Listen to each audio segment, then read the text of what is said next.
നിങ്ങളുടെ കയ്യിൽ 1 ലക്ഷം രൂപ എടുക്കാനുണ്ടോ ഇപ്പോൾ? ഉണ്ടെങ്കിൽ അതെവിടെ നിക്ഷേപിക്കണമെന്ന് അറിയാവോ? ഒരു പോർട്ട്ഫോളിയോ നമുക്കൊന്ന് സജ്ജമാക്കി നോക്കിയാലോ?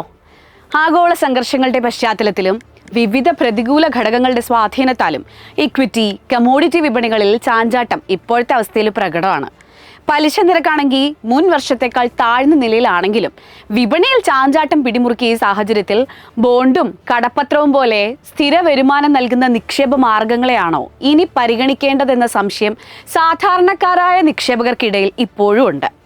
പണത്തെ വളർത്താൻ ഓഹരിയും കൈവശമുള്ള പണം സൂക്ഷിക്കുന്നതിനായി കടപ്പത്രങ്ങളും അനിശ്ചിതാവസ്ഥയുടെ ഈ കാലത്ത് നിക്ഷേപം സുരക്ഷിതമാക്കാൻ സ്വർണവും എന്ന രീതിയിൽ പോർട്ട്ഫോളിയോ തയ്യാറാക്കാനാണ് പൊതുവെയുള്ള ഉപദേശം സാധാരണക്കാർക്ക് ലഭിക്കുന്നത്.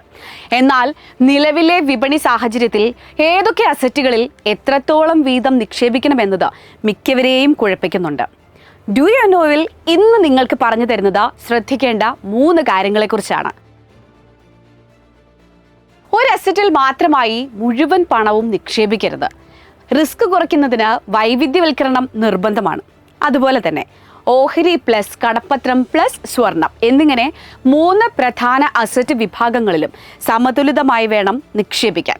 ഇതിൽ നിങ്ങളുടെ സാമ്പത്തിക ലക്ഷ്യവും റിസ്ക് കൈകാര്യം ചെയ്യാനുള്ള ശേഷിയും നിക്ഷേപം വളരാൻ അനുവദിക്കാവുന്ന കാലയളവും അടിസ്ഥാനമാക്കിയാകണം നിക്ഷേപ വിഹിതം തീരുമാനിക്കേണ്ടത്. ഇനി 1 ലക്ഷം എങ്ങനെ നിക്ഷേപിക്കണമെന്ന് കൂടി ഒന്ന് പരിശോധിക്കാം. നിക്ഷേപം സമതുലിതമായി വിന്യസിക്കുന്നതിന് വേണം പരിഗണന നൽകാൻ. ഇതിനായി വിവിധ അസറ്റുകളിൽ നിക്ഷേപം തിരഞ്ഞെടുക്കണം.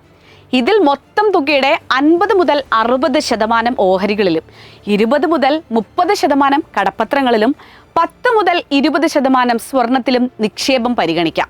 അതായത് ഓഹരിയിൽ നിന്നും ദീർഘകാലയളവിലെ നേട്ടമാണ് ഇതിലൂടെ പ്രതീക്ഷിക്കുന്നത്. വിപണിയിലെ ചാഞ്ചാട്ടവും ലിക്വിഡിറ്റി ഉറപ്പാക്കുന്നതിനുമായാണ് കടപ്പത്രങ്ങൾ പരിഗണിക്കുന്നത്.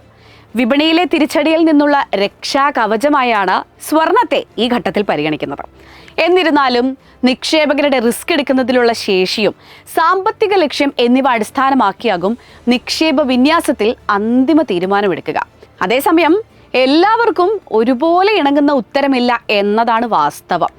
നിക്ഷേപത്തിൻ്റെ വളരെ ദീർഘമായ കാലയളവ്, അതായത് 5 വർഷത്തിന് മുകളിൽ അനുവദിക്കാൻ കഴിയുന്നതാണെങ്കിൽ കൂടുതൽ വിഹിതം ഓഹരിക്കായി വേണം മാറ്റിവെക്കാൻ. മറുവശത്ത് കുറഞ്ഞ സമയം, അതായത് 3 വർഷത്തിൽ താഴെ മാത്രമാണ് നീക്കിവെക്കാനുള്ളതെങ്കിൽ കടപ്പത്രം പോലെയുള്ള സ്ഥിരവരുമാനം നൽകുന്ന നിക്ഷേപങ്ങൾക്കാകും കൂടുതൽ പരിഗണന നൽകേണ്ടത്. പോർട്ട്ഫോളിയോ വൈവിധ്യവൽക്കരണത്തിനായി 10% സ്വർണത്തിലേക്കും നമുക്ക് നീക്കിവെക്കാം കേട്ടോ. പിന്നെ ഇത് കേൾക്കുന്ന എൻ്റെ പ്രിയപ്പെട്ടവരോട് ഒരു കാര്യം കൂടി പറയാനുണ്ട് കേട്ടോ.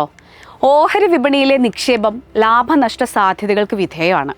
അതുകൊണ്ട് തന്നെ നിങ്ങൾ സാമ്പത്തികപരമായ എന്ത് തീരുമാനം എടുക്കുന്നതിന് മുൻപ് തന്നെ സെബി അംഗീകൃത സാമ്പത്തിക വിദഗ്ധരിൽ നിന്നും മാർഗനിർദ്ദേശം തേടുകയോ ചെയ്താൽ കുറച്ചുകൂടി കാര്യങ്ങൾ എളുപ്പമാകും.